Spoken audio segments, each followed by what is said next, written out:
తిన్నా అదృష్టవంతుడే, ఏ చీమ తిన్నా, ఏ ఈగ తిన్నా, ఏ దోమ తిన్నా అదృష్టవంతుడే. అటువంటి కాలప్రసాదం. అయితే ముఖ్యంగా ఈ అభంగంలో తుకబరి ఏం చెప్తున్నారంటే, గోకుళి చ సుఖ.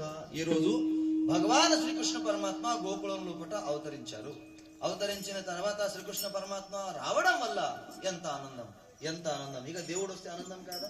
మన ఇంటికి మామూలుగా చుట్టాలు వస్తేనే మనం ఆనందంతో పొంగిపోతాం. అఖిలకాండ బ్రహ్మాండమై భగవాన్ పరమాత్మ గోకులంలో అవతరించాడు. ఇక ఆనందం, ఎంత ఆనందం, అంతు లేదు, పారలేదు, చెప్పలేనంత ఆనందం. ఆనందం యొక్క చరువులో మునుగుతా ఉన్నామని చెప్పారు ఒక చోట. ఆనందాచే డోహి ఆనంద తరంగ, ఆనందాచే అంగ్ ఆనందచి. ఆనందం యొక్క నదిలో, ఆనందం యొక్క సముద్రంలో మునుగుతే ఇంకేమైనా మిగులుతుంది అక్కడ?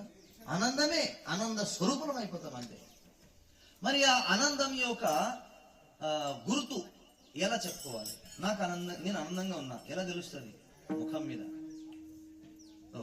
తన అంతఃకరణలో పుష్టి.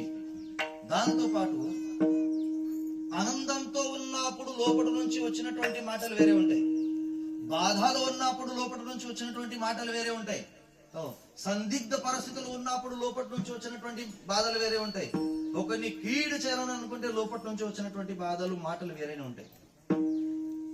ఆనందంగా ఉన్నాం, ఏం చేస్తున్నారు? కరితి కథ, గాతి గాని కథ, కీర్తన్, భజన్, నామస్మరణ గోకుల లోపట అంతా చేస్తున్నారు. అంతా ఆ విధంగా కథా, కీర్తన, నామస్మరణ. శ్రీకృష్ణ గోవింద్ హరే మురారే హే నాథ నారాయణ వాసుదేవ. శ్రీకృష్ణ పరమాత్మ యొక్క నామస్మరణ చేస్తున్నారు. ఇంకా పేరు పెట్టలే దేవునికి,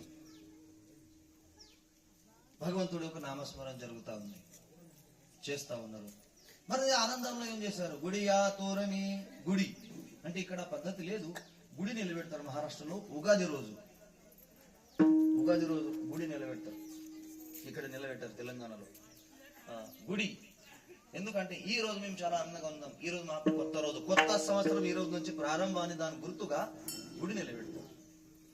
గుడి అంటే ఈ గుడి కాదు, ఒక ఎల్తే కట్టె ఉంటుంది, దాని మీద ఒక చీర, ఒక రైక పెడతారు. పెట్టిన తర్వాత ఒక బూరలో ఒక రాగి ముంత వేస్తారు. రాగి ముంత వేసి పూలదండ వేసి పూజ చేసి నైవేద్యం సమర్పణ చేసి ఆ రోజు ఆ విధంగా గుడి నిలబెడతారు. తెలుగులో ఏమంటారు?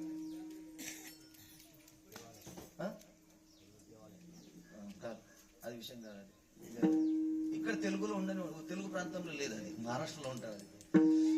గుడి నిలబెడతారు. ఇక తోరణాలు కట్టడం అయితే ప్రతి ఇంట్లో ఉంటది.